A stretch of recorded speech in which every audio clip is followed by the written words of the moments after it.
Everybody, it's me, Alura, and welcome back to Starseeds Connections. As we continue onward into this wonderful lecturing series, I wanted to introduce the next two to you because I am planning on using the year 2022 to travel and lecture live, because I know there are a lot of people out there in the world that want to learn, and sadly we have this censorship issue, that's been going on for so long. Now, when it first started happening, I always knew it was going to happen, but when it first started happening, I thought to myself, maybe it's my keywords, maybe it's someone that's always kind of hitting that report button on my videos, but it was so targeted.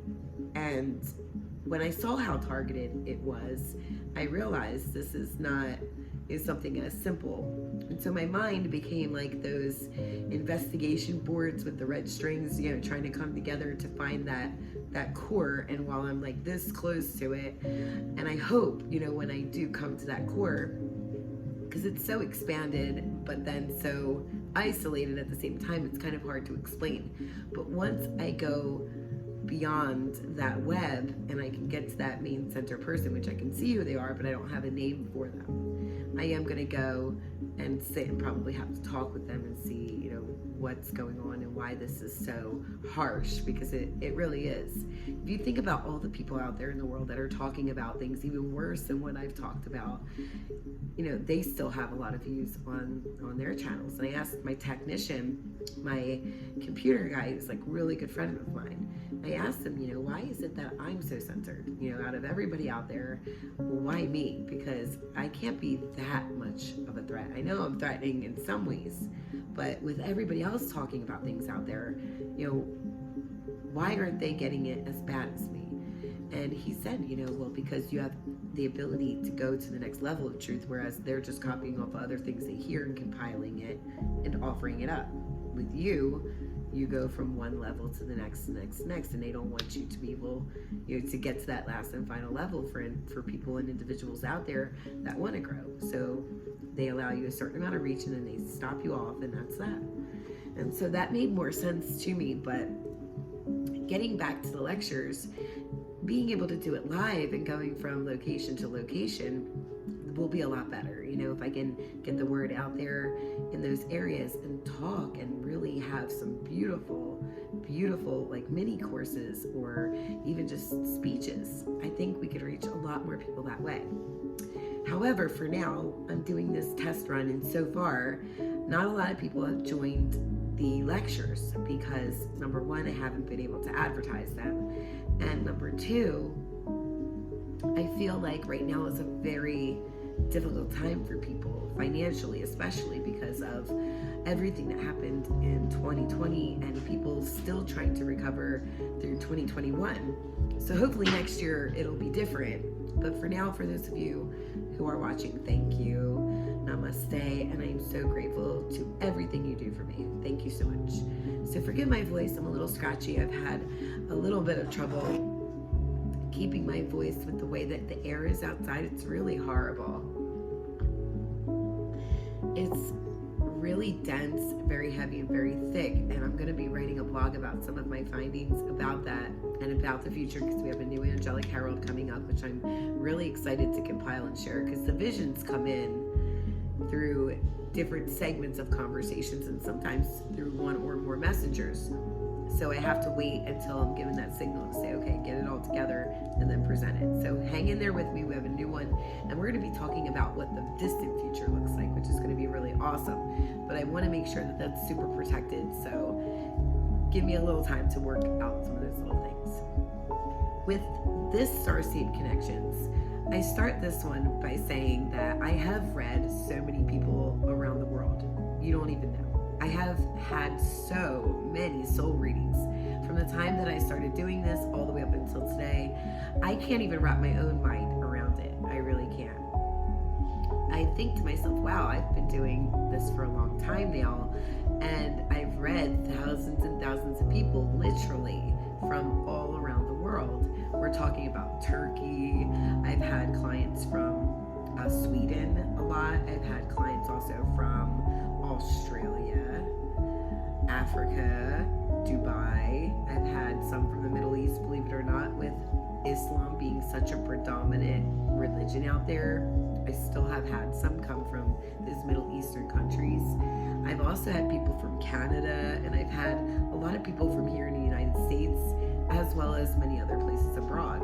And for the first reading that most people start with, it's the soul reading. It really is. They come and they want to learn about who they are and where their roots are. And one thing that I always start those readings out with saying is that a lot of other psychics and spiritualists do these readings through astrology. It's very true. A lot of things are based on astrology. The Bible, other spiritual sects, and scriptures, as well as teachings, and astrology and horoscope as well, of course. But there are so many different ways to do astrology, and I've said this time and time again in those readings for the soul origins, is that you've had many lifetimes. You're not just bound by this one life, you know? So how is your one and only birth date in this one life going to configure where you come from as a spiritual being beyond here?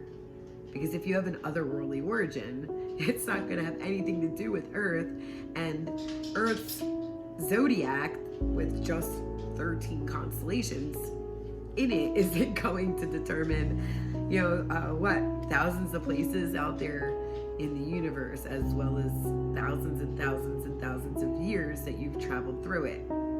So I've always said that, and I've always stuck to that, because other readers do base it upon that, and a majority of people, like, seriously have come to me and they've told me their origin, and I thought to myself, this is really odd. That sounds a lot like their fixed star, or it sounds like part of their astrology.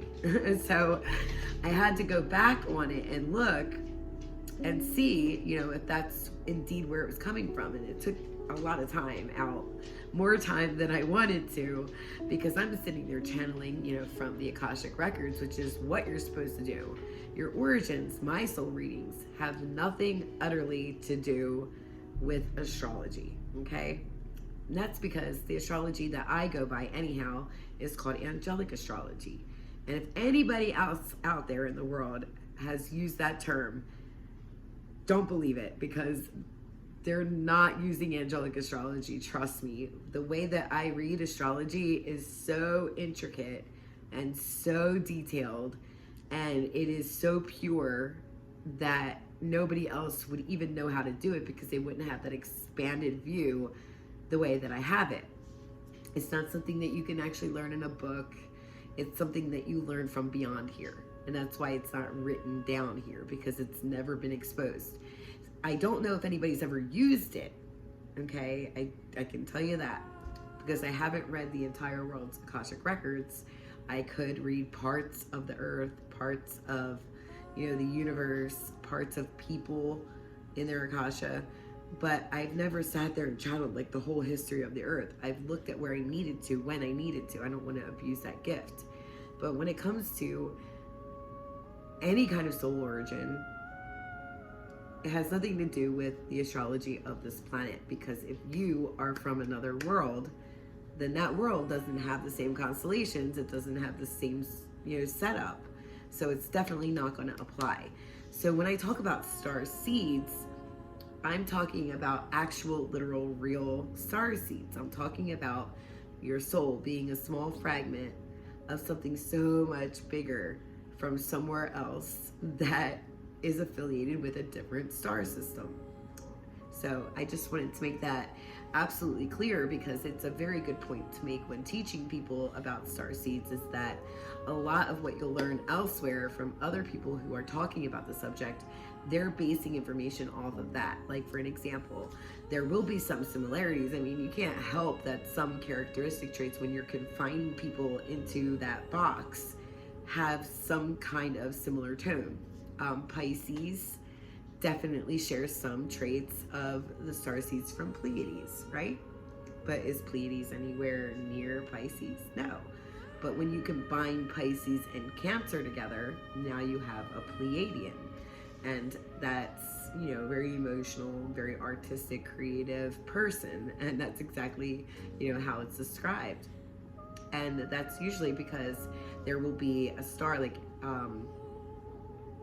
I'm not really sure off the top of my head right now, but there will be a star in the report that links back to somewhere else that they can say, okay, well, there's not a fixed star there, but what's the nearest star? Okay, Pleiades. So they just started kind of going off with that for the longest time. Just like they tried to make the Arcturians about Leo and Sagittarius. And that's, so far from the truth, because Arcturians are not very charismatic all the time. Sometimes, Arcturian souls are very serious and very determined, and they're very strong-minded in the way they come off. Sometimes very firm. And so I was very, very, very surprised to see that some of the other readers out there were trying to confine different astrological zodiacs into these boxes of star systems. Now, when also another thing, and this is really amazing to me as well, is that when all of this first started with the starseeds, is that when you go back into the New Age movement, as it was starting to really lift up, it's always kind of been building itself up. But when it really took off, back after a lot of the symbolism was being programmed into everybody's mind about the ancient aliens, then they had a lot of songs referencing different extraterrestrials, especially Katy Perry back at the time with Kanye West. They were really trying to put the idea of extraterrestrials in the mind of people. They had a lot of shows, had a lot of YouTube videos about UFO sightings. All of it was happening around that specific time because they wanted to ready your mind so that they could tell these people that they were aliens or starseeds from another dimension. And that led a lot of those individuals to believe that they could awaken and just step back into their natural body and leave here, which was totally inaccurate. You have to finish your life as you have to live it, because you're here for that reason. You signed up for this. It's not time for you to go home until your contract says it's home. And it's not that you're being enslaved by your contract. Your contract is what your higher self wanted for however long you wanted it.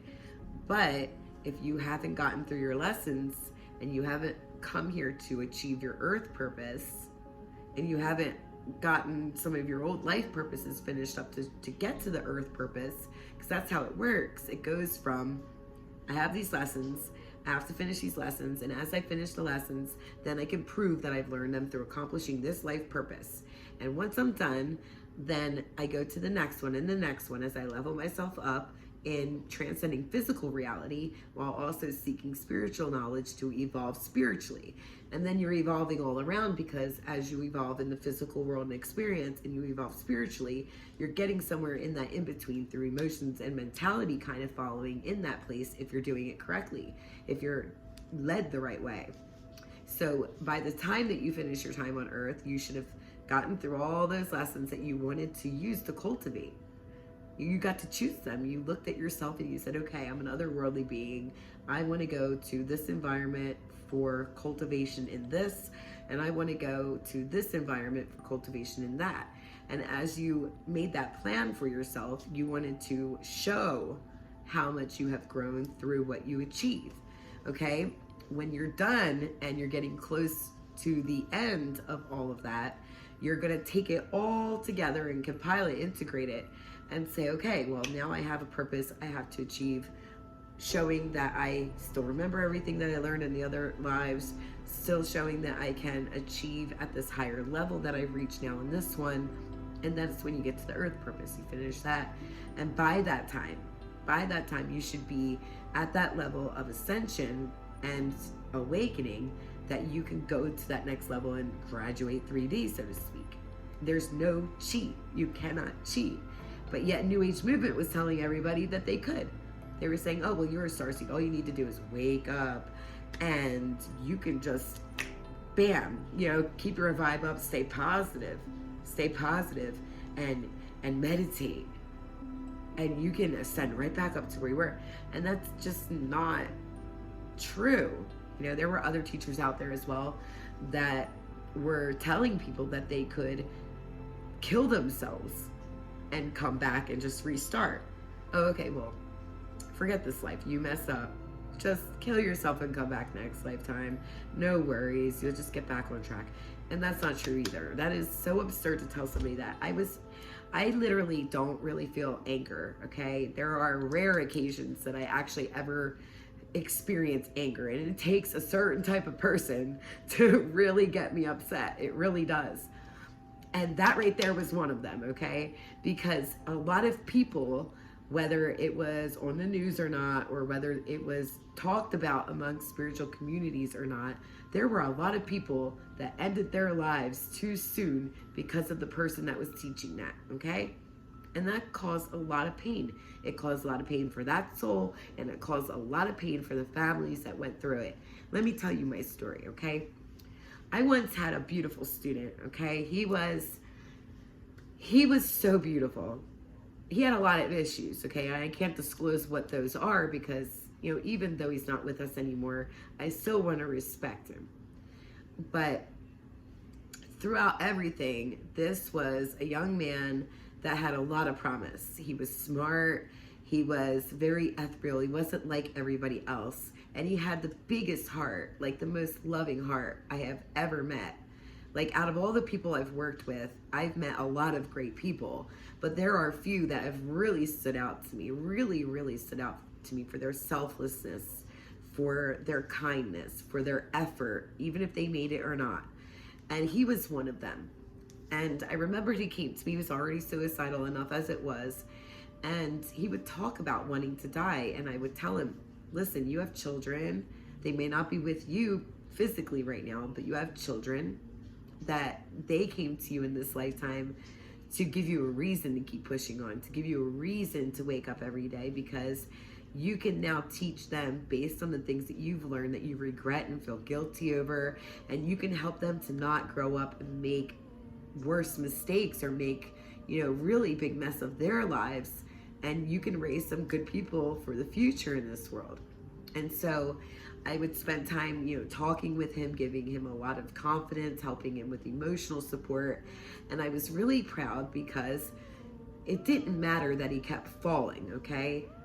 What mattered was the fact that this was a person that was fighting to get back up when they did. And that was so courageous to me, because a lot of people will have gone through some hard things and they would say, forget this, I'll just forget it. But when it came to him, he would come back and say, listen, Alura, I don't want you to be disappointed in me, but I, you know, went through this just recently, and I know I shouldn't have, but I did, and here I am again, you know. And for a person to keep trying means that they're not failing. It just means that they're taking a little longer to get there. That's how I look at it. Because if they still want it enough that no matter how many mistakes they make, they still come back, then that means that it's their calling to do it. It's just they have a lot of more work to do, you know, to get there. And so I really invested a lot of time with him, and I loved him just like I love all of you. And I thought to myself, you know, this is going to be good, because if we can keep him, you know, making at least one change, you know, every month, and keep him on that straight and narrow, and keep him going positively, you know, I can make sure that we get him, you know, to that next chapter, not next level, but like the little chapter in between, maybe by another year. And it came to pass that year. And at first, you know, I was sensing there were difficulties. And he was a starseed from Ophiuchus, by the way, which is very, very rare. And they are ultra sensitive, but they are also stronger than they think. They're far more stronger. It's just that you have to, as an Ophiuchian starseed, pull back the layer of sensitivity to dig in and find that strength. And that's what I was doing. So the world beat the sensitivity into him. As a starseed, you're already leery of the world, no matter how many lifetimes you've lived.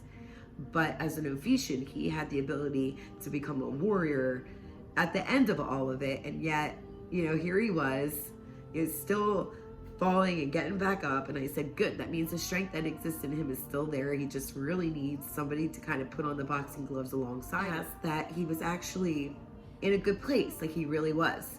And I was getting these positive emails from him all the time. And I kept thinking to myself, wow, this is great. Now I can maybe put my focus and attention on somebody else that might be in the same spot he was in when he first came around, because I am only one person. Spiritually, I can exit the body and be there for a lot of people, but how many are going to hear me if they can't channel or they can't see spirit? I can only interfere a little bit, from the outside looking in hopes that it does something. But, when it comes to healings, that's a different story. I can do anything through healing that way, but influencing, it's a little harder. But through that, being physical and having to speak and be a guide, it's even more limiting, because I can only give like just a couple people my direct, undivided attention at a time. And a lot of my students, even today, they'll notice that maybe on social media, I'm pointing out one person a little bit more, that I'm saying, okay, this is my student. Look how great my student's doing. Look how wonderful they're processing my teachings. And I'll compliment them and say, I'm really impressed. You're doing so good, because they are. And that's because that's the person that I'm focusing on at the time.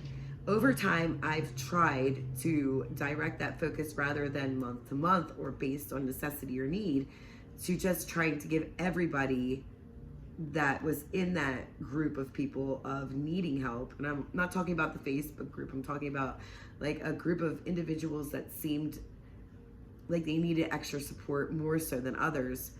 And I would start dividing that, week to week, maybe give like one person 2 weeks, give another person 2 weeks of just being 100% involved. And so when it came to him, he was in a good place, and I said, okay, I'm gonna go to this next person, give them a little bit of time. I was invited to do a project with somebody out of state, and I went and traveled out there to do that. And of course, checking in and asking him if he was okay, and he was saying yeah. And now granted, I wasn't channeling him to see if he was telling me the truth. I just expected him to, because he was always honest with me. And I was working with a lot of people, working with another individual more focused, and doing this other project. So it was a lot at the time. And I just kind of left it up to him to keep it real, which I wish I hadn't. But a little bit of time passed after the project. He'd helped me out a little bit in a donation he had given me to help me get home from the state that I was doing the project in, because I had gotten stuck out there.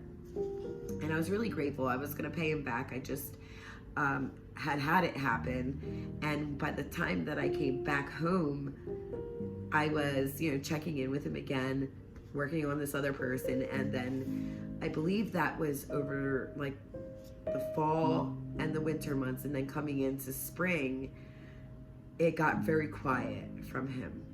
And I was thinking, I hope that he's, still where he was. I get a bad feeling, but if he needs me, he's always been the one to come to me first. I'm just going to let him do him. I don't want to intrude spiritually, psychically, just be there when he needs you. But he didn't. And he was actually taking the time that I wasn't interacting with him as much, because I was helping someone else, as a feeling of, being abandoned for some reason. And he went back to this other teacher and was not working with her, but he was listening to some of these lectures that she was putting out there about suicide. And the next thing that I knew, I go on my social media one day and I have this comment in my Instagram, and it was one of the person's relatives, saying, you're a murderer. And I'm like, what the heck is going on? What are you talking about? I was at such a loss, because it came from out of nowhere. And I go back and I contact, the family, and I'm like, what is going on? Why are you saying this? And they said, well, he's dead. And I said, what? Are you serious? Now that was on, I believe it was May the 26th. No, it was May 28th. They told me that he was dead, but there was, I believe, something else going on to where he actually died earlier than that, a couple of days earlier, but they were acting as if they couldn't find him, and then he was passed on. And it really upset me because I saw that it was possible that that could take place, but I trusted in my teachings enough that I altered that future for him. That what I taught him and the love that I gave him stopped that vision from happening, you know? And, you know, the future is always changeable too. You know, he could walk in there suicidal one minute, change his mind, doesn't happen, so that vision doesn't happen at all. Or it could happen earlier because of his own thoughts just triggering him to react, a knee-jerk reaction. And people will say, well, why didn't you know the exact dates that the guy possibly could have killed himself? I'm like, well, am I supposed to know every single date of every single year of every single thing that happens to every single person? I can't. It's a lot. I only look at the things people want me to look at. And if I need to look a little further, I'll look at what's most predominant to happen, not sudden things that just kind of happen at the spur of the moment. And even though I did see, you know, later on a more predominant situation occurring with that, I definitely didn't ever get a vision that it was going to happen around the time that it did. And so it really caught me off guard, and it devastated me because there was so much potential left for this person, but yet here they were gone because somebody else was out there telling other people that they could reset, come back, ascend, awaken, and go home, you know? Or that even when they died, they may not have to come back at all. They could just go straight home. And that is ridiculous, because if a person is bound by this human perspective of thinking, they can't step outside of that. They're still carrying anchors, and they still have karma, even new stuff they're creating, because they're being closed-minded maybe for a while, because even though they're on a spiritual pathway, their mind isn't going to be as open, and they might be open-minded 1 minute, whereas they're not.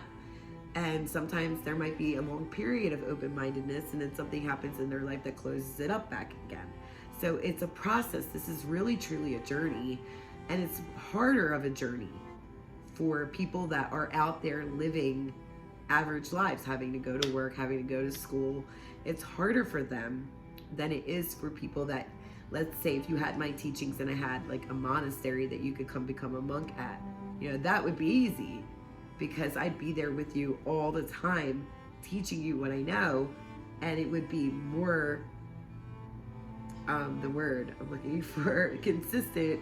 It'd be more consistent, because every day I'd be able to walk you through your mindset, you know, talk with everybody a little bit every day, walk them through it, help them to see it from a couple of different angles.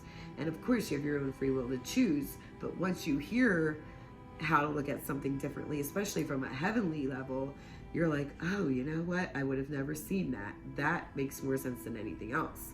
And so that type of situation, yeah, it's going to be still a bit of a journey, and it's going to take a while, because you're trying to get through things that lifetime after lifetime has held you back with in one life. But if I'm there for a significant period of time helping you, and you're outside of the world, you're not affected by television, there's no more music, there's no more desirable belongings, there's no more lust in your face from different people you get attracted to, or drinking, or habits, or family members that don't got it together. Those influences aren't there, you know? So I get it. And for him, I just thought, you know, this was a huge loss. Anybody really is, because they're not going to come back and pick up at the level of knowledge that they died with, because they're going to forget that. You know, they're going to forget it and be born again, still having the lessons that they haven't worked through, even the ones that they might have understood finally, but didn't get a chance to finish because they didn't transcend those lessons. They only discovered them. And people seem to think that discovery is the same thing, and it's not. You can take your lessons into accountability, but they don't get learned until you have an epiphany over them. And that's why sometimes, like with my readings, people don't understand them. You know, I'll say something in a parable where the truth is like right there, but they have to kind of dig underneath a little bit and listen, not with just their ears, but with hear. Because if I hand the answer to them, it's not going to mean as much as it would if they were able to like really dig in there with all of their heart. But they'll say, oh, well, she didn't touch base with this more specifically. So yeah, I don't know. Thanks for the reading, but it's missing something. So I always try to like put that in the readings too and say, listen, you know, this reading is coming from a higher place. It's including some stuff that's going to try to fix all of your issues, not just the one you're coming with. And it's going to be not as direct of an answer, because even though we're going to pinpoint what the main issue is that all that stems from, there's still the problem of getting you to work through it and actually see the need to work through it. Because you might think, yeah, she's right, I get that. And think now that you're more conscious of it at that moment that you're always going to be. And you might not be, because you might just end up going through your week or your month, and here comes the same issue in your face, just in a different light, in a different clothing, and you miss it.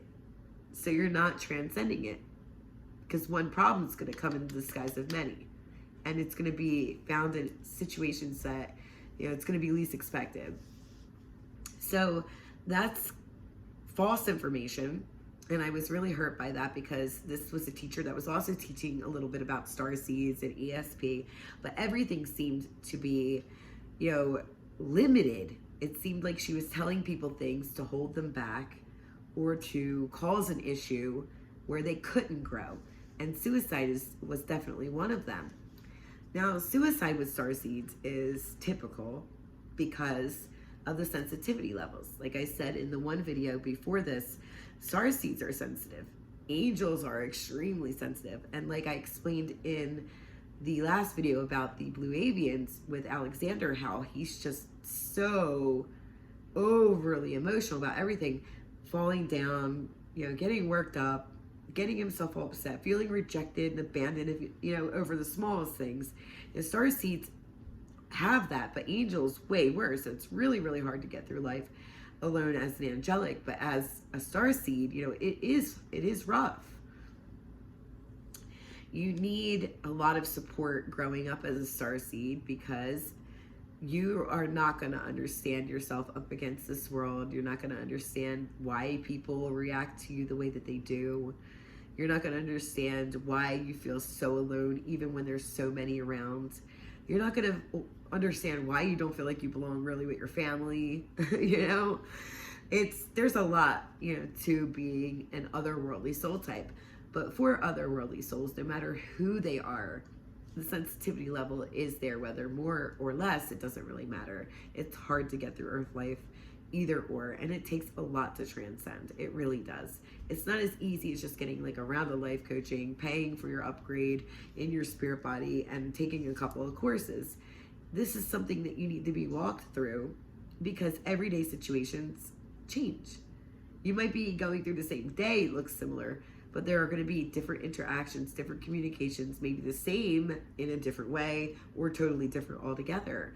And your moods, the way that you think, the influences around you, the energy above you, all of that plays a significant role in your learning. Some people don't even know how to differentiate the difference between evil sneaking up on them or there being a lesson or a test that they have to accomplish in front of them that day. Some people think that there are blessings that aren't blessings, you know? Another example of that is like the $100 that I got from the bank the one time. I went in there and I cashed a check, and she miscounted and gave me an extra $100. It didn't show up in her records. You know, she just, you know, miscounted. It could have been anybody. But yet, even though it wasn't in the computer system, when they counted that money at the end of the day, they came up $100 short, and she would have taken the rap for it, you know? Yet anybody else that would have came home and had that money and was counting and said, oh my God, there's an extra $100 here. Wow, this is a blessing. I prayed for me to get more money. And here it is. I got an extra $100. Hooray. You see?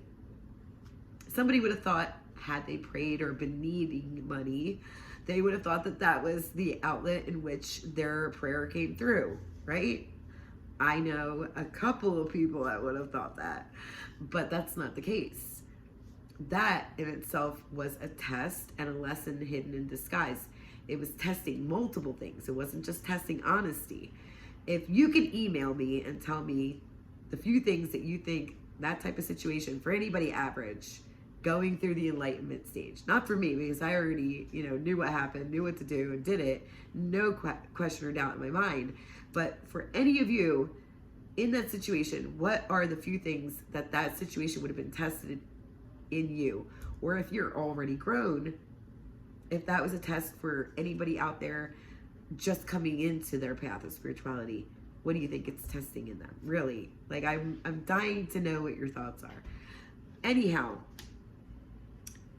these things are disguised to see how much you've grown and to test what you'll do and how you look at it. Because looking at it as, oh, I prayed, this extra $100 came to me, answered to my prayers. That's an earthly way of looking at it. So if you could tell me why it is, as well as answering the question I just gave you before that, just consider that a little bit of a bonus for this video. I would love to hear your thoughts, I really would. But continuing onward with the Starseed connections information here, I really feel that suicide takes from everything. It's not just going to hurt another worldly soul, it's going to hurt any soul. Any soul that's trying to grow. Suicide is not the answer. It is going to hold you back, or you're going to be like a slingshot. You're going to be that little stone getting pulled back and ching, back into the same spot, not ahead. You're going to be shot back into the spot that you just came from, because there are so many things needed to keep your vibration up, to keep your mind awakened, in order to stay permanently like that. So starseeds in the beginning were always a part of the agenda because they wanted people to buy more into the older practices. That's why I've always said they're not giving you anything new. They're giving you repetitive stuff from everything that's ever been out before on this earth. They want you to think it's new because you've been confined to your own belief system for so long through them making it taboo to go off in any other, direction. They say, well, if you don't stay in Christianity, you're worshiping the devil and you're going to go to hell. And there's other fear-mongering going on in other religious belief systems as well, While each of them hold a segment of the truth, and it's just a small segment, everything else is reinterpreted and much more stuff added, agenda to agenda to agenda, throughout those rulers in those earlier times, as they were all working on getting to the finale of their architectural structure, their empire, their world, their new world. So now for the New Age, they've taken all of that and they've compiled it together, and they're saying, hey, don't be confined by one religion anymore. Look at all this. And all of this became franchised. It's true. Now they sell, they were doing it for some time, but when I was younger, you couldn't find mystical shops. You had to really go to the heart of a very superstitious place to find it, Or you could order it online if you knew where to go, because it wasn't advertised as much. But now you go to Walmart, it's all zodiac and astrology, crystals that you can buy at the home goods store for way cheaper than you'd ever buy it, online. You can get pendants and necklaces, bracelets, earrings from JCPenney, and all of these candles and incense, that used to be special and custom crafted by a mystical practitioner themselves, now is made in factories and stamped with a nifty label that's appealing to your spiritual senses. And they knew that, and they really did. And people are thinking, oh, I'm learning all this new stuff and my mind's expanding. Yeah, you're expanding. You're learning things. You're learning about more religion, but you're not learning above or under the surface either. You're just scratching the surface of many. And while that's still a good start, it's not going to get you where you really want to go at the end of the day, because they don't have that knowledge. They really don't. They were cut off at a certain degree too. And as they can't go up higher and higher, what happens is that, well, I'll get to that in the courses, but the Starseed agenda was always a part of things because advertising about the astrological aspect of it led to a great deal of there being interest, and interest leads to money making if you put it out there on the market. Plus, everybody becoming a psychic is going to want to need tools and all that other stuff. Believe me, they roped so many people in, it's not even funny. But the truth of the matter is that it had nothing at all to do with astrology. A soul's particle or essence comes from another source of light, not just according to their date of birth. You weren't up there, like, let's say if you were a Leo in this lifetime, you weren't just up in the constellation of Leo and sent down here to live this lifetime to go back up, and then oops, now you're going to move on over to Aries and you're going to come back down and live as an Aries. You've lived so many lifetimes if you've been here for a while and you've had different birth dates. You're not coming and going that many times. Not to mention that you shouldn't be stereotyped into one little box of traits because of your date of birth.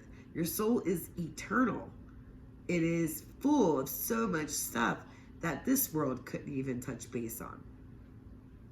Some of the beautiful places that I have seen in my experiences, I have to mention Alpha Centauri, because this world is so beautiful. And it is a place where people have been cultivating through different locations. So you're not going to find a lot of natives of Alpha Centauri, because Alpha Centauri was taken over in its rulership by someone else who decided to make it a place of contemplation and rest, while souls that are looking to transcend higher and higher, or even those that are looking just to learn from their experiences, they get to stop there and ponder over that and think about what they've been through, what they've seen, how that can come together, how they can process that information into, one compiled format within their consciousness. And that helps for their higher self, because instead of having all these fragments of information from that part of the soul and other parts of the soul that's out there for higher self learning, because you have maybe one avatar or you have many. And some higher selves will project into different places all at one time. And some will just say, hey, I just want to go to Earth for now. It depends on how high you are in your vibe. If you're already up there, you probably only have like one or two avatars. And the reason is because you already have everything that you need. You don't need to come and have multiple experiences at once in multiple different places or in the same place. You could just go in there and you're probably fulfilling a mission or a duty, or maybe there's one little thing you forgot to learn that you wanted to add as a bonus round, and you come into this environment or another. But for those that have cultivated before Earth even, or some, in between other journeys, it had to be between a couple of them, they would have gone to Alpha Centauri eventually. There were natives to Alpha Centauri, though, in the very beginning. But now, and for the longest time, it's been a place of reflection. And you can understand why, because it is a world that is so etheric. Nothing around you gives you the illusion that it's physical, as in some of these other realities as they do. For an example, Pleiades, yes, they know that they're light beings. They know that they can do things beyond any limit, like traveling from one location to the other super fast. So they're not bound by some of the limitations that Earthlings are, but yet in their world, they still have some limitation. They still are bound by the laws of their reality, so to speak. So to them, they're having an experience. They can touch and they can experience the environment through the senses of seeing and hearing, smelling, tasting. Only they kind of know to some degree that it's not all real, that they're choosing to have the experiment, if you understand what I mean.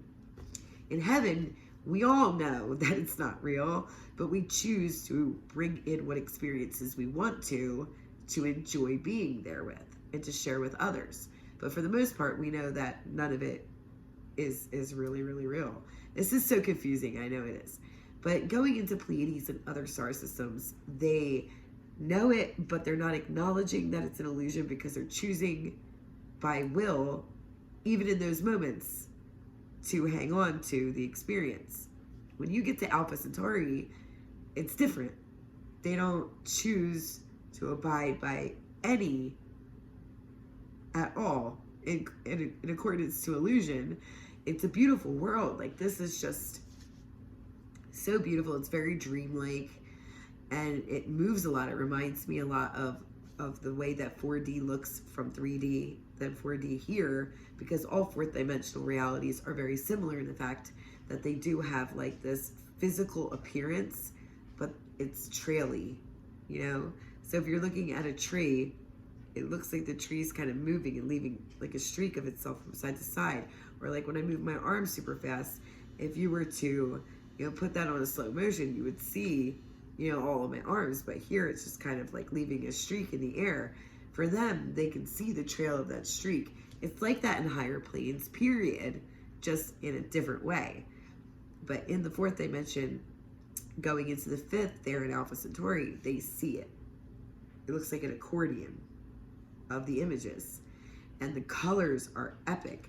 And the reason why it's like that is because it's modeled after heaven, because the person running it is from there. So they brought the concept down just to a slower frequency for those that were traveling abroad, wanting to have that time to ponder and reflect on where they've been at in the journey. So it's really amazing. It's a beautiful place. The greens are more greener. They have really a beautiful sky. The sky's got so many splashes of just neon colors because of the gases and the way the light reflects off of them. And you can see like their entire sea is just so transparent. What it looks like, the stars in the sky look like it's reflecting off of the sea. So you can pretty much gather that it looks like you're walking on the water with two seas. Or two skies, rather. It looks like you're walking amidst two skies. And even with light traveling, that's how they move too. They can have a physical ghostly apparition, but when they move, they're moving the apparition. They're not moving out of the picture entirely like ghosts do here. Spirits here will pop up and then they pop out. But they're keeping that light body form in the appearance that they choose, while when they move, you can see it kind of trail off like that accordion does with like the trees, or the illusion of there being trees. So it's kind of like a dream world, in other words, that exists within this world that's made of light. It's not a physical reality at all whatsoever.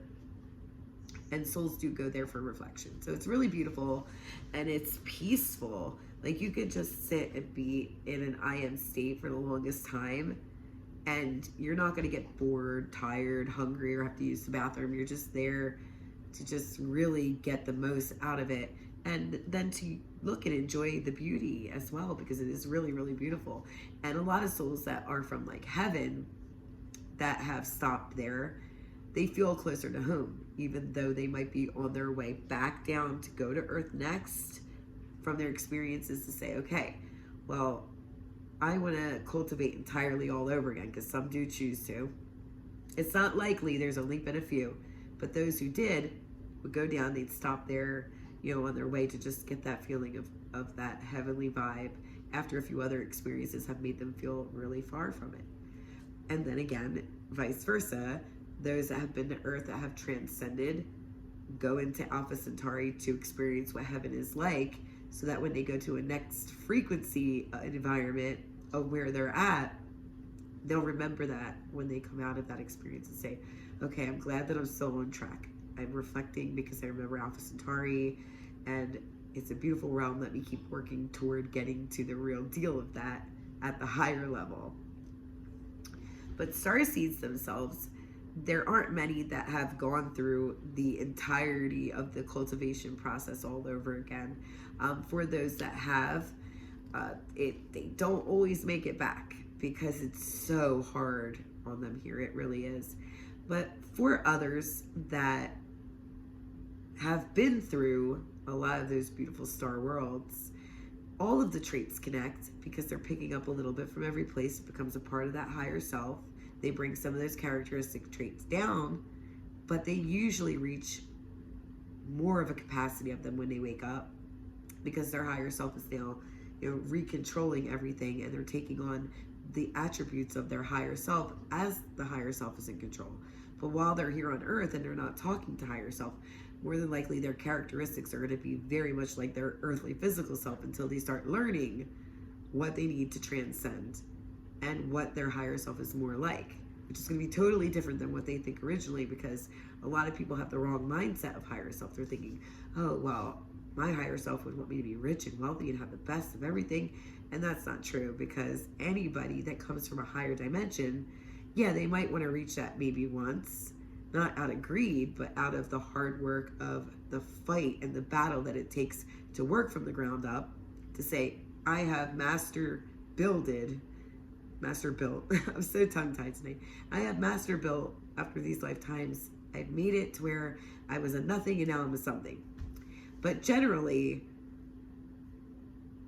a lot of that is for the people that are elite and somewhat illuminated on Earth, because they're stuck on Earth for a lot of different reasons, and they're making this their kingdom. So they use that higher knowledge of the parts of higher knowledge that they have to master build here, because they want their empire to be superior.